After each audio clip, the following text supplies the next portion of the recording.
السلام علیکم میرے عزیز دوستو، بسم اللہ الرحمن الرحیم۔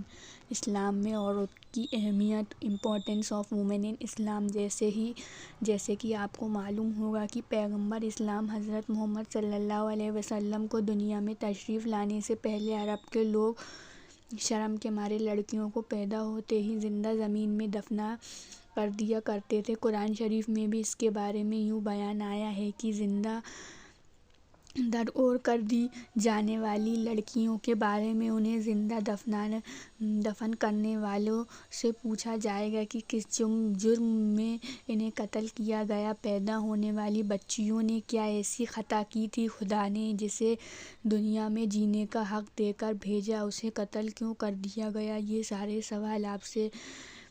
سارے سوال ان لوگوں سے کیے جائیں گے جنہوں نے یہ ساری حرکتیں کی تھی کہ لڑکیوں کو زندہ ہونے سے پہلے ہی دفن کر دیا گیا۔ اللہ کے رسول نے اس لعنت کو ختم فرمانے کے لیے بڑے ہی پیارے انداز میں لوگوں کو سمجھایا کہ جو آدمی اپنی بیٹی کو زندہ دفن نہ کرے، اسے اپنے لیے توہین نہ سمجھے، اسے بیٹوں سے کم نہ سمجھے، اللہ اسے جنت میں داخل فرمائے گا۔ بیٹیوں کو بیٹوں سے کم نہ سمجھے۔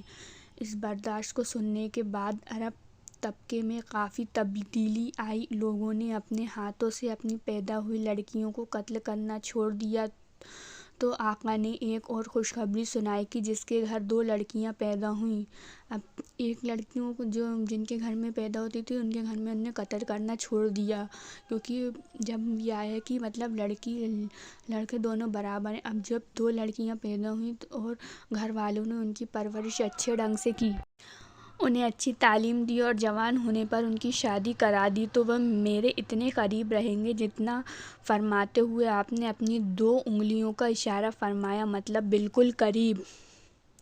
آقا نے فرمایا کہ اگر گھر میں کھانے پینے کی کوئی چیز بچوں کے لیے لاؤ تو پہلے بیٹی کو دو، پھر بیٹے کو۔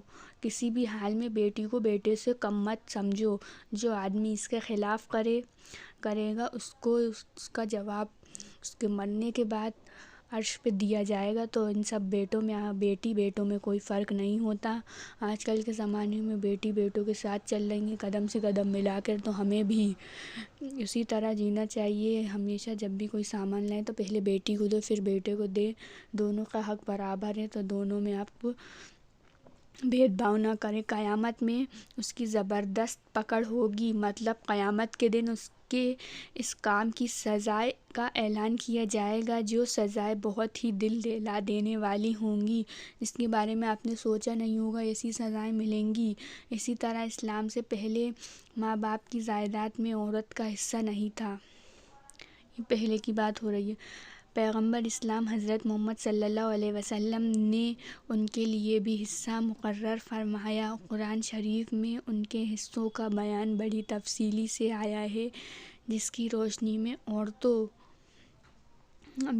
کی بات ہے تو مطلب عورتوں کو حصہ بھی ملا، پہلے نہیں تھا، پھر اسلام میں حصہ بھی دیا گیا۔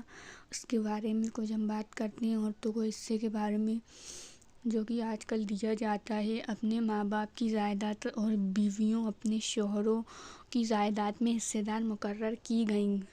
اس قانون کو نازل ہونے سے پہلے لوگ و رشتہ دار مرنے والوں کا مال دبا لیا کرتے تھے، لیکن اب ایسا نہیں ہوتا کہ مطلب اب جن کے گھر میں بیٹے ہوتے تھے یا بیٹے نہیں ہوتے تھے تو ان کا مال دبا لیا جاتا تھا، کیونکہ ان کے گھر میں کوئی اور بیٹا نہیں ہے، اس لیے اب بیٹیوں کو بھی حق دیا جاتا ہے۔ اسلام میں یہ بھی تعلیم دی کہ مرنے والوں کی اولاد اگر نابالغ ہو اور اپنے حصے کی جائیداد و مال کی حفاظت کرنے کے لیے قابل نہ ہو تو خاندان کے لوگ اس کی حفاظت کریں اور قابل ہو جانے کے بعد انہیں سونپ دیں۔ اسی طرح لڑکیوں کی شادی کے بارے میں ان کی رائے و منظوری کو ضروری قرار دیا گیا۔ بنا لڑکیوں کی رضامندی کے ان کے ماں باپ کو بھی یہ حق نہیں کہ بیٹی کی شادی ان کی مرضی کے بنا کر دیں۔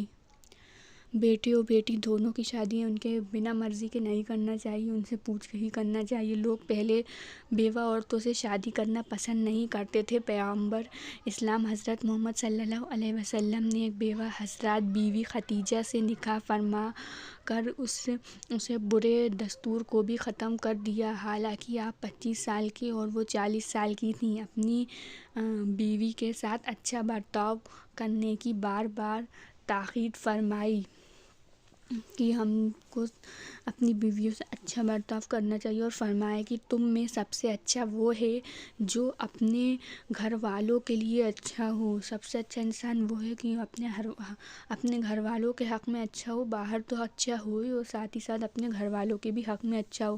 آقا نے اسلام میں عورتوں پر ایک بڑا احسان کر کے انہیں سماج میں بڑی عزت بخشی اور انہیں قابل احترام قرار دیا کہ جنت ماں کے قدموں کے نیچے ہے، کی خوشخبری سنائی۔ بڑے خوش نصیب ہیں وہ حضرات جو بیٹی، بہن، بیوی، ماں وغیرہ جیسی ہستیوں کی قدر کرتے ہیں اور ان کا حق ادا کرتے ہیں۔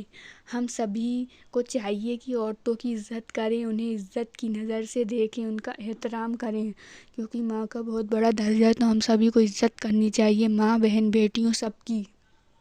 اگر ان پر کوئی ظلم ہو رہا ہے تو اس کے خلاف آگے آئیں۔ ضروری نہیں کہ عورت کسی مذہب کی ہے، کس مذہب کی ہے، اگر کوئی مصیبت میں ہے تو ہر مسلمان کی ذمہ داری ہے کہ ان کی مدد کرنے کے لیے ہمیشہ آگے رہیں۔ ہمیں پیچھے نہیں ہٹنا چاہیے، جب کسی عورت کے ساتھ کچھ برا ہو رہا ہو تو ہمیں آگے سے آگے کرنا چاہیے، ان کی مدد کرنا چاہیے۔ آج کل کے زمانے میں عورت بھی مرد کے برابر ہے، وہ اپنا اسٹینڈ خود لے سکتی ہیں۔ اگر آپ کو میری ویڈیو پسند آئے تو پلیز میرے چینل کو ضرور سبسکرائب کریے اور بیل آئیکن کا بٹن دبانا مت بھولیے۔ میری ویڈیو کو زیادہ سے زیادہ لائک کریے، شیئر کریے، کمنٹ کر کے بتائیے کہ آپ کو میری ویڈیو کیسی لگی، اور ملتے ہیں اگلی ویڈیو میں۔ ویڈیو دیکھنے کا بہت بہت شکریہ۔ ایسی ہی ویڈیو آتی رہیں گی اور آپ مجھے کمنٹ کر کے بتائیے کہ مجھے کس طرح کی ویڈیو ڈالنی چاہیے۔ ملتے ہیں اگلی ویڈیو میں۔ ویڈیو دیکھنے کا شکریہ۔